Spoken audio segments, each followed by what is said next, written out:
It was a typical boring day in calculus, only it was Friday, 7th period, meaning the week was almost over and spring break would finally be upon us, so everybody was getting antsy in their seats, I could tell.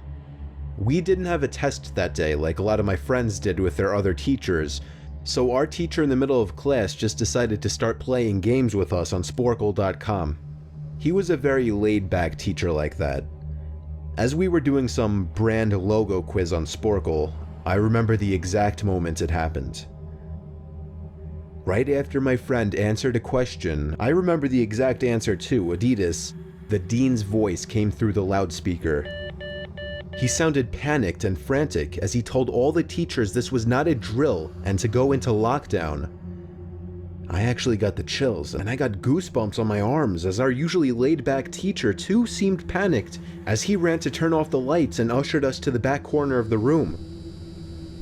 We all sat in silence for about 2 minutes, and then the usual buzzing that came from a panel in the back of the room ceased, indicating that the school must have cut all the power.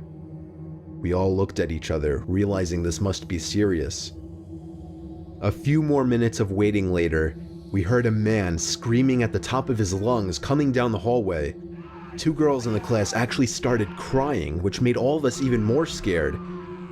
As the screaming got closer to the classroom, the lunatic-sounding man started banging on the lockers while screaming, "I'll kill all of you." It was at that moment that I started to fear for my life. My teacher shushed us as we all looked at each other to see our peers' reactions. The banging then moved from the lockers to our classroom door, and that's when one of the crying girls screamed no. The banging on the door only grew worse as the man started screaming, "Open up." 2 of the girls in the class were crying out loud now. It felt like an eternity that man was pounding at the door, but eventually he finally continued down the hallway, screaming like a mentally insane person until we could not hear him anymore. I'd say 10 minutes later, though it felt like half an hour given the situation, the dean came back on the loudspeaker explaining the situation, which was surprising for him to do. He explained that some apparently mentally unstable person entered the building and assaulted the woman sitting at the front desk, causing her to flee the building screaming, and staff wasn't sure if the man was armed or not. Now this was before the school had cameras or could afford proper security, so the school was wide open to something like this happening. The staff had done a sweep of all the hallways and classrooms and couldn't find him, so the dean instructed the teachers to resume teaching but to keep all the doors locked and to not let any students leave for any reasons. The most disturbing part, however, is that one of the janitors working the night shift found the man sleeping in one of the storage closets near the back end of the school, and according to rumors that were spread by my peers, sticking out of his pocket was a .44 Magnum. The janitor must have done something stupid to wake him up, for example, leaving the closet door open, because by the time a police officer could arrive on the scene, the man was gone. My entire class, as far as I know, to this day, has no idea if this man was ever found, but I like to think that right now, he's being given the proper help that he needs.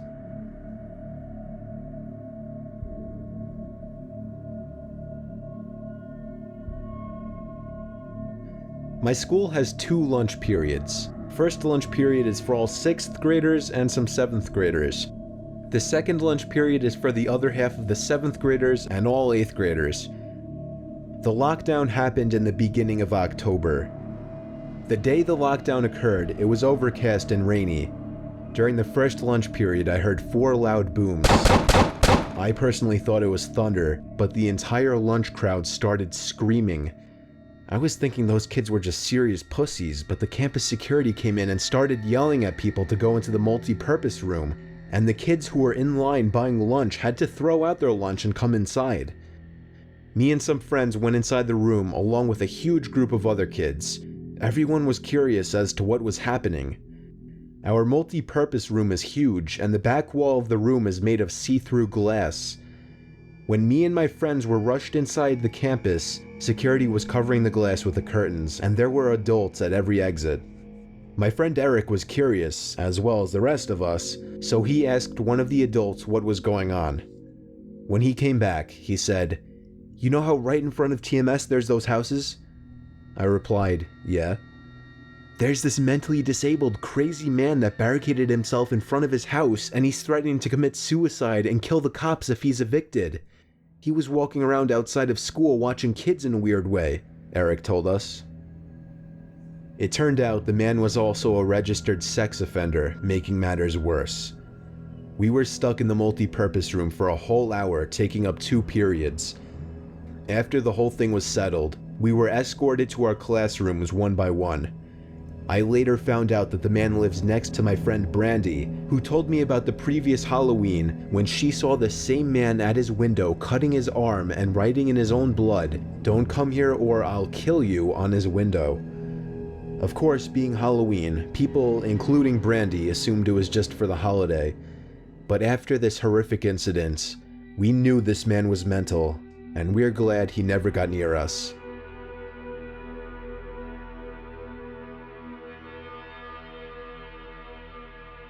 I'm 22 years old, fresh out of college, and I recently got a job at my old high school as a sort of computer intern in the school basement. The basement of the school is very messy and disorganized, but there is a small 3-person office that's actually very nice down there. It has 3 nice big desks, 2 mini fridges, a flat screen TV mounted on the wall, and oh so satisfying air conditioning, a luxury the students and teachers cannot enjoy in the school. And of course all the school servers and other computery stuff. I got the job because 3 of my old computer teachers flat out adored me. I could actually consider them as real friends, not just teacher figures, so they all helped tremendously in landing me this job. It's been great, until something that happened a few weeks ago. My 2 coworkers that shared the office with me, Dave and Gary, weren't in the office at the time. They were upstairs working on papers or whatever.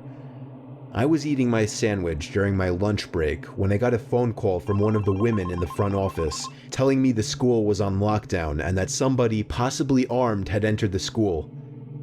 There wasn't much that I could do other than turn off the lights because, surprisingly, as nice as this little office was, it didn't have an actual door to it, just a big opening, and the door to the whole basement didn't even have a working lock. For my own safety, I did turn off all the lights in the office and my computer screen. I kept my phone on the desk, texting both Gary and Dave, but they wouldn't respond. I sat down there in the dark playing games on my phone for like 20 minutes, waiting for the call from up front to tell me to resume working. I had no idea what was happening. I couldn't hear what was going on upstairs from down here, but I was not allowed to make any calls until I was informed that the lockdown was over. Then the noisy basement door opened. As the creaking echoed across the basement and into my office, I sat up from my seat, wondering if I should call out Gary or Dave. I was eager to get some info from them. Someone then came running down the stairs and their footsteps were approaching my office. I pushed away my chair and crawled under my desk. Somebody entered the office but did not turn on the lights. There was just silence. I can't even describe the fear I was experiencing. I felt like if I made one sudden noise, I'd be a dead man. Suddenly, my phone dinged as I got a text message. I felt my entire world shrivel up and die at that one moment as I clenched my teeth in fear. Footsteps suddenly moved closer to me until I finally dove out from under the desk in capitulation, begging whoever it was not to kill me. And just then, someone grabbed my arm and pulled me up.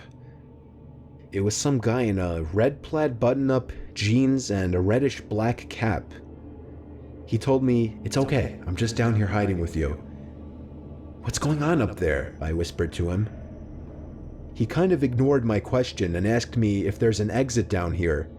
I told him, "Yeah, around that way." Before he could do anything else, I asked him, "Who are you?" There was a brief moment of silence before he started explaining he was coming in to pick up his son when a teacher told him to hide. After his explanation, I checked my phone and saw the text I received was from Dave. It said, "Dude, this is fucking crazy. Some guy with a gun shot Mr. Buckley. He's wearing a red shirt and hat." Whatever you do, don't come upstairs." I was about to reread that text out loud to the man, until I realized. I looked up and felt my stomach sink. The man seemed to catch on to my suspicious stare. Panicking, all I could think to do was to run for the upstairs. A gunshot echoed through the basement and I could hear the bullet ricochet off something metal in the darkness. But thank God the bullet missed me and I made it upstairs. Fortunately, police were waiting at all exits, including the basement exit, and caught the man the second he opened the door. More good news, our teacher Mr. Buckley survived the gunshot. It was later determined that the man and Mr. Buckley had some beef for whatever reason, but that was never revealed. All we know is that Mr. Buckley couldn't have done anything that would have warranted this kind of reaction. And I know that the sound of that gunshot will forever echo in my mind.